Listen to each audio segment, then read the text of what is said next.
கரூர் சட்டமன்ற தொகுதியில் அதிமுக சார்பில் போட்டியிடும் முன்னாள் அமைச்சர் எம்.ஆர். விஜயபாஸ்கர் கரூரை அடுத்த சரஸ்வதி நகர், செல்வ நகர், எல்.என்.எஸ். தெரு, பாரதியார் தெரு உள்ளிட்ட பகுதிகளில் தீவிர பரப்புரையில் ஈடுபட்டார்.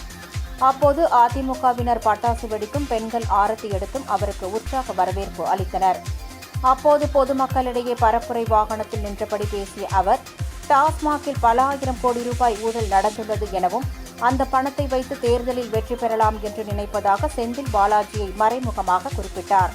இந்த முறை கரூர் மக்கள் ஏமாற மாட்டார்கள் என்று தெரிந்து கொண்டுதான் கோவை சென்றுவிட்டார் எனவும் விமர்சித்தார். எது கொடுத்தாலும் சரி, மக்களோட காசு ஒன்னும் மம்முட்டி எடுத்து வெட்டி சம்பாதிக்கல, ராமசுரப்பட்டியில இருந்தெல்லாம் கொண்டாந்தெல்லாம் கொடுக்கல. எல்லாமே சாராயத்திலையும் மணல்லையும் சம்பாதிச்ச காசு. மறந்துடாதீங்க. அப்போ கடைசி இப்போ அறிவிச்சிருக்கார் எடப்பாடியார், வீட்டுக்கு ஒரு ஃப்ரிட்ஜ் தரணும்னு சொல்லியிருக்கார்.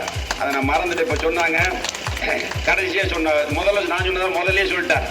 அதனால அம்மா ஆட்சியில் என்ன சொன்னமோ செஞ்சு கொடுப்போம், என்ன சொன்னாலும் செஞ்சு கொடுப்போம். நீங்கள் நல்லா சிந்திக்கிற படித்த பிள்ளைகளை கொஞ்சம் கவனிங்க. நீட் தேர்வு ரத்து பண்ணுறோம்னு சொன்னாங்க, பண்ண முடியல. சுப்ரீம் கோர்ட்டே சொல்லிடுச்சு முடியல, திமுக சொல்லிச்சு முடியல. நம்ம எடப்பாடியார் 7.5% உள்ஒதுக்கீடை கொண்டு வந்ததால் ஏழை எளிய மாணவர்கள் 600 பேர் மருத்துவம் படிக்கிறதுக்கு வாய்ப்பை ஏற்படுத்தி கொடுத்தவர். இந்த தடவை ஆட்சிக்கு வந்தோம்னா அதை 10% உயர்த்தணும்னு சொல்லியிருக்கார்.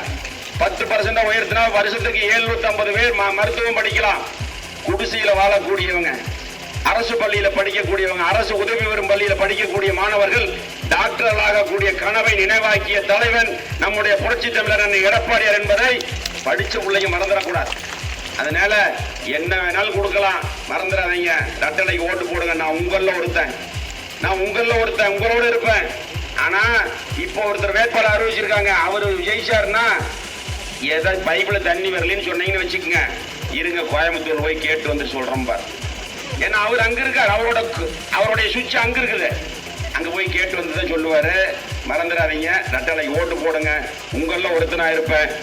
நம்ம ஆட்சி வரணும், அம்மா ஆட்சி வரணும், எடப்பாடியார் முதலமைச்சராக வர வேண்டும். அதற்கு உங்களுடைய பொன்னான வாக்குகளை இரட்டை இலட்சணத்தில் முத்திரையிட்டு பெருவாரியான வாக்குகள் வித்தியாசத்தில் வெற்றி பெற செய்ய வேண்டும் என்று உங்கள் பாதம் பணிந்து கேட்டுக்கொள்கிறேன். நன்றி, வணக்கம்.